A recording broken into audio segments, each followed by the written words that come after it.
આજે આપણે એક ઇમ્પોર્ટન્ટ ટોપિક ઉપર વાત કરવા જઈ રહેલા છીએ.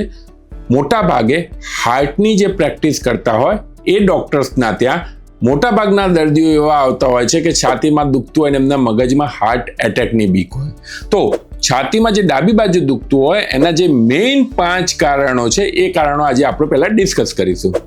પહેલું કારણ હોય છે કે ઘણી વખત પેશન્ટને હાર્ટ એટેક હોય છે. તો એ હાર્ટ એટેકનો દેખાવો કેવો હોય કે હંમેશા જાણે છાતી ઉપર હાથી બેસી ગયેલો એટલું બધું વજન થતું હોય, ગભરામણ થતું હોય, શરીર પરસેવો થઈ જતો હોય અને એ દુખાવો ડાબી બાજુ જાય અથવા પાછળની બેક બાજુ જાય તો યુઝ્યુઅલી એને હાર્ટ એટેકનો દુખાવો કહેવામાં આવતો હોય છે અને એક ઇમરજન્સી છે અને ત્યારે તમારે હોસ્પિટલની અંદર જઈને ઇસીજી કરાવડીને એનો આગળની સારવાર કરાવવી જોઈએ.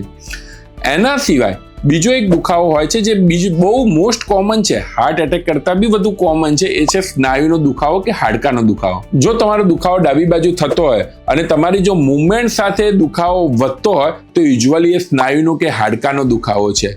હાડકાનો દુખાવો કે સ્નાયુનો દુખાવો એ એકદમ કોમન વસ્તુ છે અને એની અંદર કોઈ બીજી વસ્તુ કોમ્પ્લિકેશન થતી નથી હોતી. સાદી દુખાવાની ગોળી લેવાની હોય છે, એની આવતી ટ્યુબ લગાવવાની છે અને એનાથી મટી જતો હોય છે. ત્રીજો દુખાવો છે વધુ કોમન છે એસિડિટીનો દુખાવો.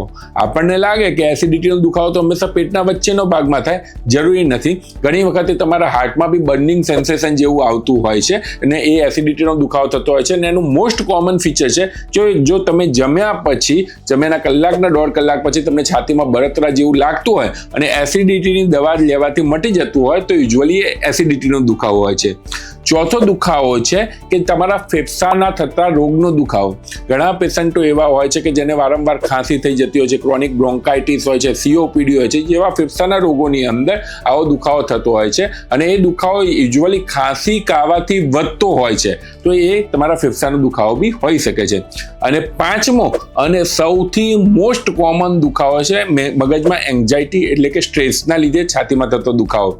ઘણા બધા પેશન્ટ એવા હોય છે કે જે લોકોને હાર્ટ એટેકની એટલી બધી બીક લાગતી હોય છે, એના લીધે હાર્ટ એટેકના સિમ્પટમ્સ ગૂગલ ઉપર સર્ચ કરતા હોય છે, અલગ મીડિયામાં સર્ચ કરતા હોય છે અને એના લીધે મગજમાં એક ડર પેસી જતો હોય છે. એ ડરના કારણે એમને હાર્ટ એટેકના લક્ષણો આવતા હોય છે અને આ કોઈ બી ડૉક્ટરની ઓપીડીમાં હાઈએસ્ટ પેશન્ટ 80% પેશન્ટ કદાચ આરના હોય છે, પણ એ ડર કાઢવા માટે બી જરૂરી હોય છે ને એ અમે એવી રીતે નક્કી કરતા હોય છે કે પેશન્ટનો ECG થાય, ઇકો થાય, TMT થાય, બધા રિપોર્ટ આવે તો એમને કાઉન્સેલિંગ કરવામાં આવતું હોય છે. એટલે આ 5 દુખાવા મેઇન છે.